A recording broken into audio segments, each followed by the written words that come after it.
Okay, thanks to you guys. I mean, I moderate a lot of events, but rarely do we have such an activity from the audience. So I believe these technologies are helping because if you had to stand up and ask a question using microphone, not so sure. So thank you, and thanks also to our online audience. Make sure you participate using Slido as well. Okay, our next speaker actively contributes to the elaboration of Latvia's position on climate and environmental matters within European Union, which is very important. And she has played a very important role in elaboration of Latvia's position on different crucial EU policies, including the common agricultural policy. And our next speaker comes from the Ministry of Agriculture in Latvia, Dace Arāja. Hello. Good morning. Good morning. The floor is yours. Yeah, thank you. Thank you very much. Do you see my presentation? Yes, we do. Oh, very good. Yeah, my name is Dace Arāja. I'm the Deputy State Secretary in the Ministry of Agriculture, and my duties are related to climate and environmental aspects in relation to agriculture and forestry sectors. And the main aim of my presentation today is to give you a short overview of Life or Bulk project results for developing climate and environmental policy for the land use sector in Latvia. Agriculture and forestry plays a vital role in our economy. This is undeniable facts. At the same time, they are not only economic and social perspectives of the sector, which has to be taken into account. But recently, we are facing these additional challenges like climate and environment that significantly affects the current and future developments of the and trends of the both sectors.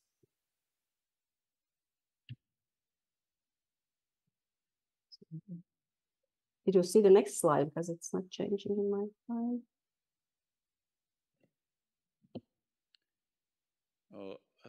We see just the first one currently. There's something happened then because I can't change. Although we see the point, oh, now it changed and now it's back and now it changed. Yes, okay. Now it's that's okay. Then let's continue, and I'll start my presentation with the slide, which probably is very well known for you, but it shows the common climate targets for the EU for 2050. In the graph, you can see the current situation in the EU, what is the goal for 2030, and our way to reach climate neutrality by 2050. The main decisions regarding the strengths and targets have been made, and they will definitely affect development of current and future policies in the various sectors, including also agriculture and forestry, also called these land sectors. We do our utmost to reduce emissions, and what is left we must cover by removals. The only sector which can provide these natural removals are the LULUCF and agriculture sector. Removals can also be created by technical solutions like these carbon removal technologies. But at least in Latvian case, carbon removal technologies are at the very beginning of their technological development, and presumably will take quite a long period of time to reach their potential. So where the Latvia stands now, as you see in the slide, since mid-2000s, there has been a significant decrease in removals in forest lands, and on the emission side, there has been significant increase in emissions, particularly from the wetlands. Also, emissions from the croplands and grasslands shows quite stable emission pattern. As you see, in the situation in Latvia is quite challenging. Year by year, we are losing removals, and since 2022, forest land is in emission side. And the reason for that is partly because it is a sector related to natural processes, which are difficult to predict. Also, from the perspective of geopolitical crisis that we have been going through lately. So still, this picture does not look good for the perspective of set targets to reach our target for 2030.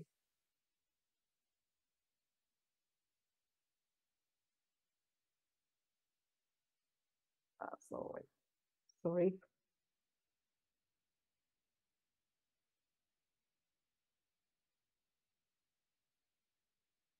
So it's a bit difficult because I have to do it with the mouse, not with the other means.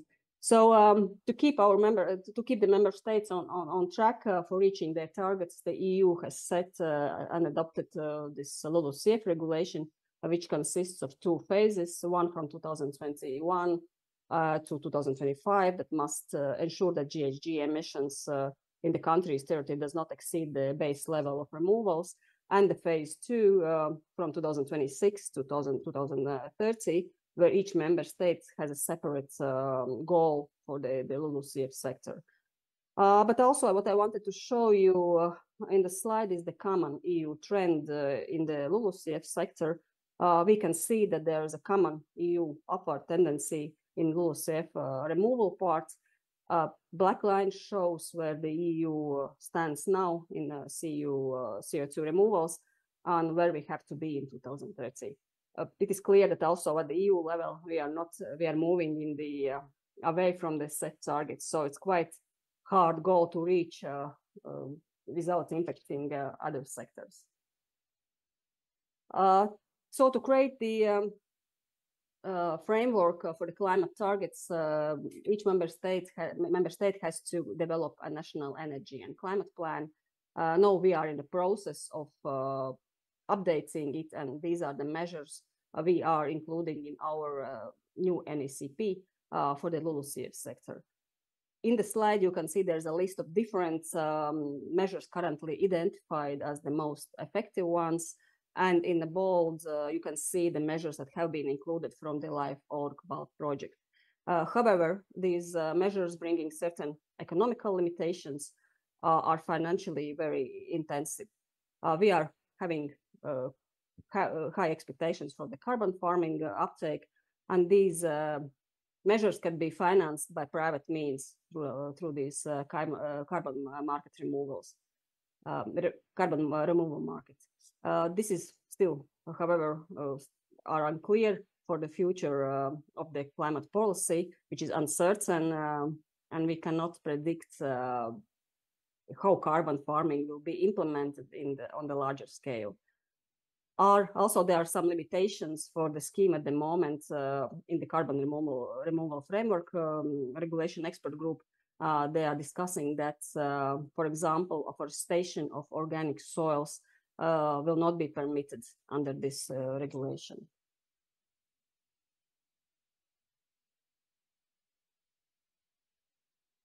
Sorry. So there are still a lot of work to be done, and very tough political decisions has to be, and also practical decisions has to be taken to find the most effective and scientifically justified ways to reduce our GHG emissions and increase captures in the sector already in 2030, which is rather short period of time in the context of land management.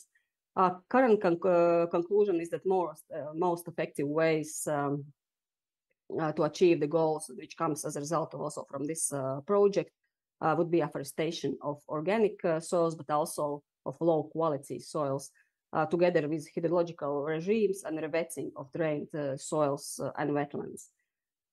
The carbon certification regulation, which was also mentioned in the previous presentation, would be helpful, but it's not the only legislative initiative where organic soils has been addressed.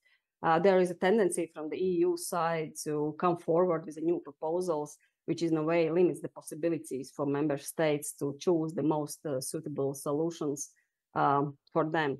Let's mention, for example, this nature restoration law, which is still under the approval process, but can influence our current work. Our current work. Or also the setting of the 2040 climate targets, where the organic soils could possibly play a huge role. on achieving climate targets, especially in our region, which are rich of them. So we can only guess that somehow they might be affected in this document. The organic soils might be affected in these documents later on. However, none of these legislative proposals has been adopted yet, but they definitely can still play a role in our future decision-making process. So to conclude, I give just a short summary, of it of my presentation. Is several measures reached by this project have been included in our NECP, and we hope that they can help us come closer to those LULUCF targets for 2030. We are also planning to update organic soil emission factors, basing them on the life or BALT project results. And also we are sincerely inviting project partner countries, policymakers, also to consider using life or BALT project results when developing their climate policies. Also, we are missing actually data for vetting measures and paludiculture.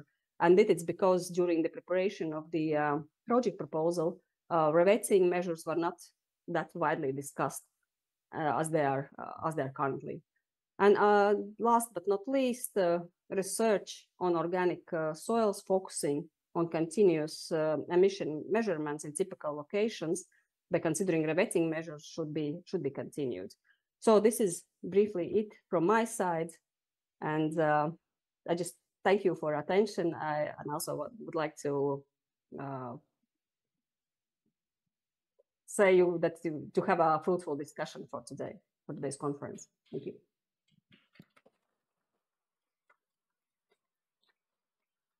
Thank you, Dace. Before we let you go, we have several questions. Our audience is encouraged to ask questions, so let me read them. Knowing all the challenges in the past and in front of us in targeting climate neutrality goals, what would be the one wish you would love to see fulfilled regarding science and policy interaction?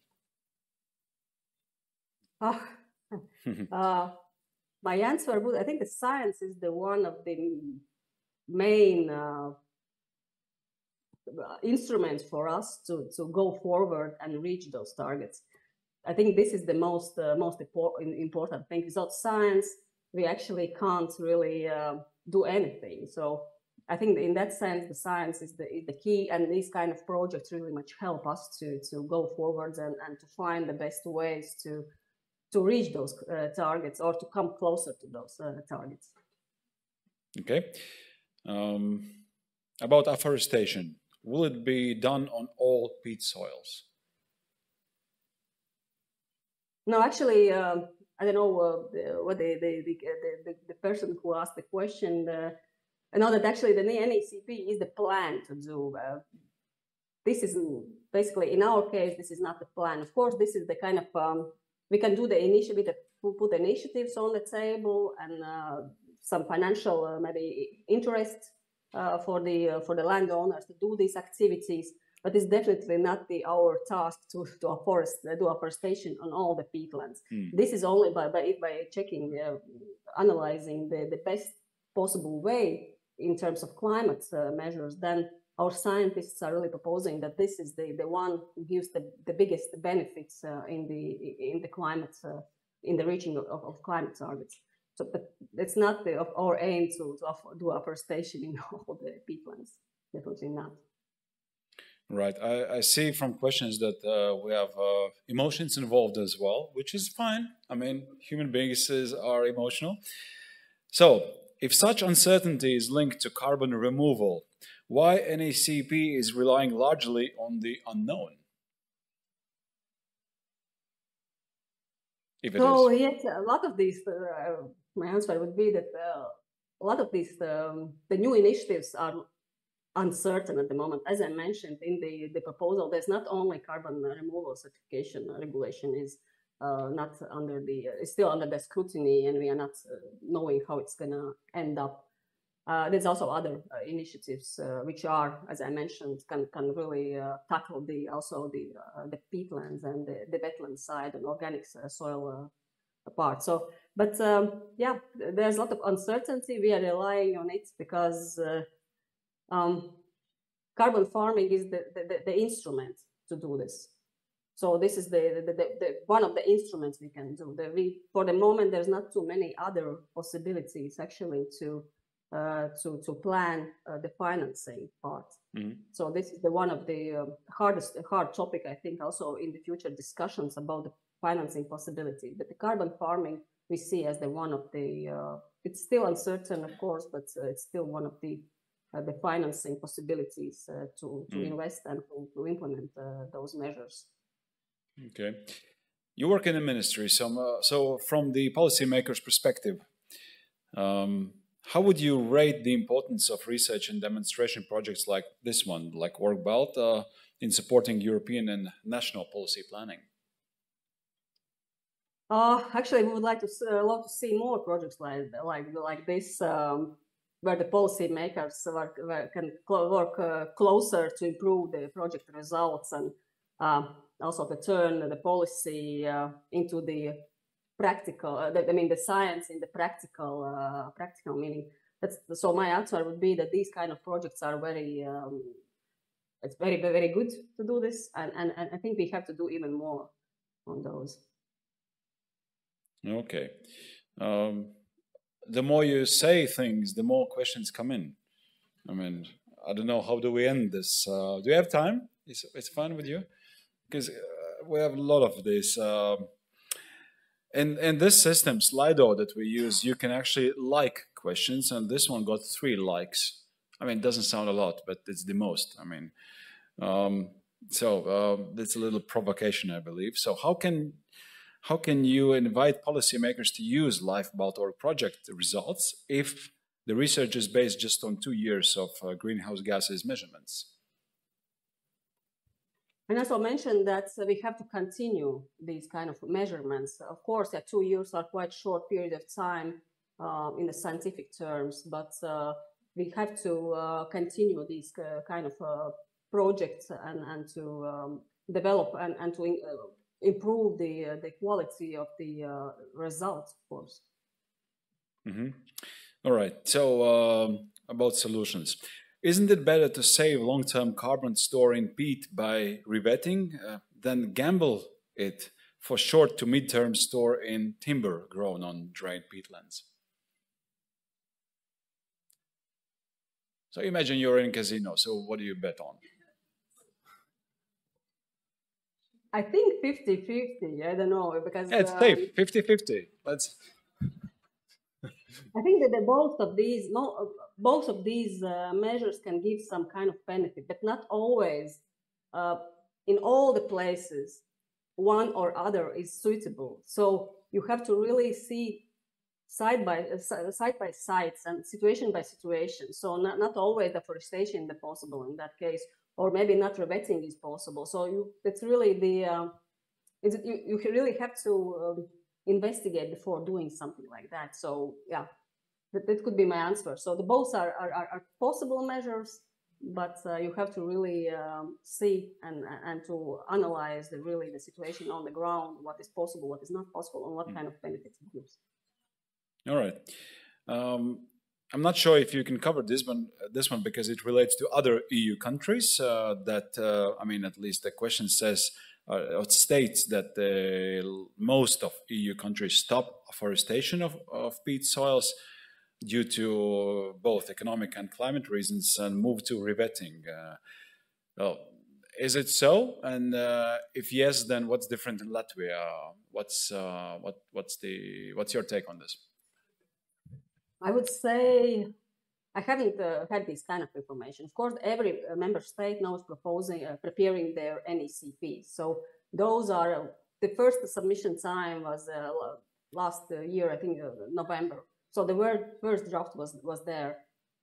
The new drafts are not submitted yet. So I cannot say that the member states are choosing that measure or this measure. So we have to first see the member states, the proposed plans, and then I can answer to the question. But yeah, it's possible, but at the same time, I cannot give you an answer for the moment. Yeah, I thought so. Yeah, it's quite broad, I think. What measures are planned for carbon removal certification in Latvia to make benefit from private finance for organic soils and peatland revetting? For the moment, as I mentioned, the carbon removal certification, this common framework, is still under preparation in the EU institutions and together, of course, with member states. There are several private schemes working in Latvia currently. There, of course, I'm not going to comment on the private initiatives. So there are several private schemes working and giving support to this carbon farming measures. But as I mentioned, currently there's no common framework, none on the EU level, not on the member state level. I mean, in Latvian level, there's some member states which probably has these national carbon farming schemes, but not in the not on the EU common and Latvian level. There are some measures in the common agricultural policy strategic plan. So, but this is the link to the common agricultural policy. And also the financing coming from there, but like making some framework with some separate measures. There's not it's still not under the it's not still not approved, none in EU, none in Latvia.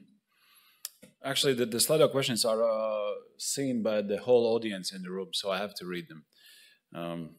Right. So EU's common agricultural policy subsidies are encouraging cultivation of organic soils. So can we stop paying subsidies to cultivate organic soils?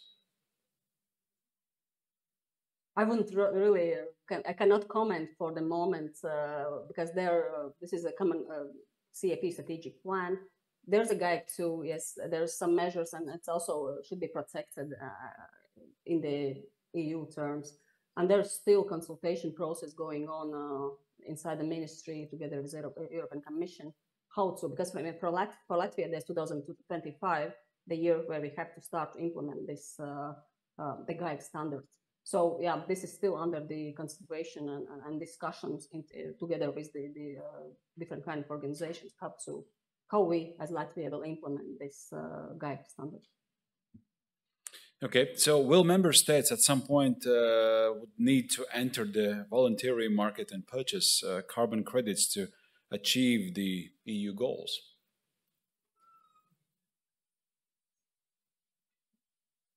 It's very difficult, as I say, for the moment, there's too many unknown things in the future. There's, like as I mentioned, the 2040 targets, 2050, the nature restoration law, the carbon farming removal scheme, and also the new parliament, which is just came into the just elected, so we don't know what will be there. So it's such a this question is such difficult to answer. Actually, I don't have the crystal ball or something to answer these kind of things. Exactly. Yeah, I love skipping questions. It's just a part of life, isn't it?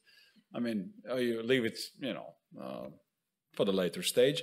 You mentioned 2040 goals. So what's your point of view about Latvia's view?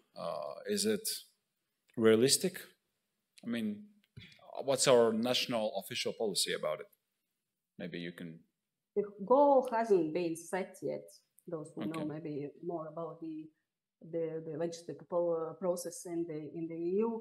There's just a report, if I'm not mistaken, from Commission side proposing something, but it's still under discussion. So there is no particular goal set.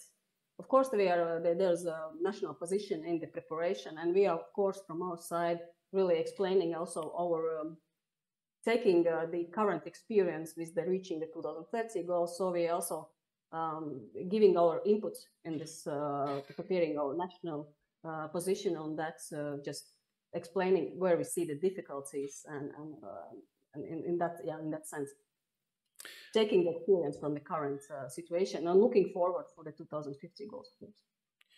The question about biodiversity. what do you think? How would NECP plans of reforesting poor soils, poor is, as I quote here from the question, how would that affect biodiversity in these areas? Maybe, do you have an opinion or fact? Poor quality soils. No, there. I think this is the, at least from the climate perspective, this is the way how we can move closer to our, and the poor quality soils, there are sometimes, yeah, there are the grasslands maybe on those, but for the agriculture use, they are maybe not the best the way to use it for agriculture, because yeah, these quality soils are not really giving the outputs.